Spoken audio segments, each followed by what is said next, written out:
Es jau 6. reizi šodien saņemu e-pastu par vidu nodokļu atmaksu. Vai šos e-pastus sūta vidi? Nē. Paldies, ka noskatījos, un es ceru, ka... Protams, ka es jums pastāstīšu sīkāk par šo e-pastu. Pirmkārt, e-pasts ir no Brazīlijas adreses. Vai tā būtu kāda vidu Brazīlijas nodaļa? Un kāpēc e-pastā nav nekādas saites, ir tikai QR kods? Vai Brazīlijas nodaļai būtu bail, ka Gmail nobloķēs viņu kontu, jo tur ir nodokļu atmaksas saite? Starp citu, e-pasta apakšā ir adrese Reikjavikā. Tā laikam ir kaut kāda man nedzirdēta pilsēta Brazīlijā. Nu labi, noskanējam QR kodu. Varam vaļā. Apakšā gan ir Latvijas vida e-pasts. Kāpēc tad viņš šeit neielika savu Brazīlijas adresi? Ievadām personas kodu. Šī lapa gan ir moderna, jo pieņem jaunā tipa personas kodus ar 3 burtiem un izsaukuma zīmi. Daudzām iestādēm būtu ko pamācīties no šīs nodaļas.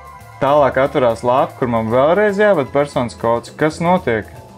Es taču jau ievadīju personas kodu, viņam ir tik grūti uzprogrammēt kaut kādu glabātuvu, kur saglabāt man personas kodu. Nu labi, ievadīšu to vēlreiz.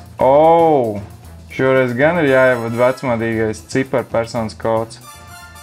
Burts vairs nedrīkst izmantot. Un nevar izmantot arī svītriņu. Hei, Brazīlijas nodaļa, jūs zināt, ka privātu personām personas kodu atdala ar svītriņu?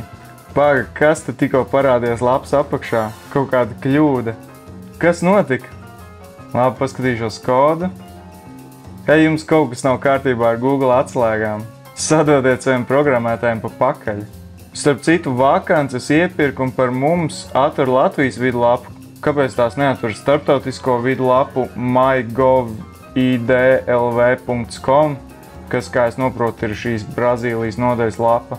Sliņķi. Labi, ejam tālāk. Nodokļu saņemšanas metode. Tā es labprāt gribētu saņemt skaidrā naudā. Ok, jāizpilda kaut kādu veidlapu. Ko? Iesniegums pievienotās vērtības nodokļu atmaksāšanai trešās valsts vai trešās teritorijas reģistrētam nodokļu maksātājiem? Bet es dzīvoju Latvijā. Es nedzīvoju trešajā valstī. Labi, aizpildu veidlapu, spiežam turpināt. Hei! Kāpēc es nevaru to iesniegt? Kāpēc lapa saka, ka es neesmu izvēlējies atmaksas metodi? Es taču to izdarīju. Labi, es negribu čakarēties. Ņemu saņemt bankas pārskaitījumu. Izvēlos Svetbank. Starp citu, jums ar drukas kļūdiņa iezagusies. Ievadu savus Svetbankas pieejas datus. Tā, klusums. Spiežu palīdzību, atverās tukšs loks. Spiežu privātu un politiku, vispār nekas nestrādā. Labi, uzņemšu timeru, līdz es saņemšu Smart ID pieprasījumu. 1,5 minūte. Kas viņam tur kaut kāda cilvēka sēž un reāli mans dats kaut kur ievada? Es, protams, atvainojos vidu Brazīlijas nodaļai, bet jūsu programmētāji ir pilnīgi idioti. Labi, paskatīšos, kas notiek konsolē. Kungs, kāda miskasta. Viņam tik tur pilns ar kļūdām. Labi, es papētīšu lapas kodu.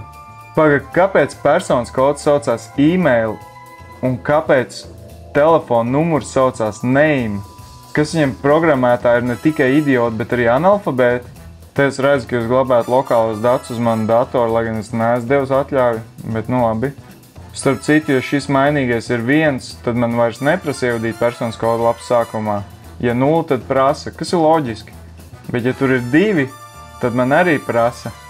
Tātad tur programmētājs reāli pārbauda, vai šis lauks ir 1. Tā parasti programmētāji nedara. Skatos, ka Brazīlijas vidu nodaļa izmanto arī Cloudflare. Interesanti. Nu, protams, aizsargājas pret hakeriem. Viss kārtībā. Un kas notiek ar lapas kodu? Te viss opuscēts. Labi, te es neko viņiem nevarēšu palīdzēt. Labi, bet es nolēmu paskatīties, kā tad tiek sūtīti dati uz viņu serveru. Un te var redzēt adresi. Netiek sūtīti nekādi cepumiņi, jeb kūkiji. Netiek sūtīts nekāds galvenis. Hei, bet tad jau mums to varētu būt diezgan vienkārši atkārtot. Es nolēmu uzrakstīt Python skriptu, kas sūta nejauši izvēlēt lietotāju numuru un personas kodu reiz 10 sekundēs uz viņu serveri. Un es palaidu šo serveru uz pāris stundām, lai viņu galā cilvēki nedaudz pasvīst. Īsumā Brazīlijas vidu lapa ir pilnīgs sūds. Nu, ja gadījumā tu nesaprati, tad tāds Brazīlijas vidu nodaļas neeksistē. Tie ir krāpnieki. Bet tu esi uzmanīgs un es ceru, ka tu kaut ko iemācījies.